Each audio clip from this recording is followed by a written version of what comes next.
ভাইয়ের বাড়ি। আচ্ছা আচ্ছা, আপনার কথা অনেক শুনেছি। না না না, মাফ করো মাফ করো, এখন আর ধুলো বলতে এত অত ধুলো নেই এখন।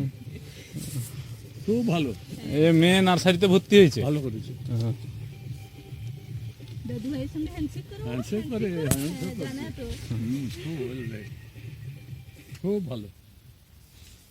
চলো চলো, এখন কি তুমি থাকছো কয়েকদিন না চলে এসছো? না, আজকে যাচ্ছি, আজ আমি তো পরশু এসেছি। আচ্ছা আচ্ছা, ছুটি ছিল। চলো আমি গরু আসছে।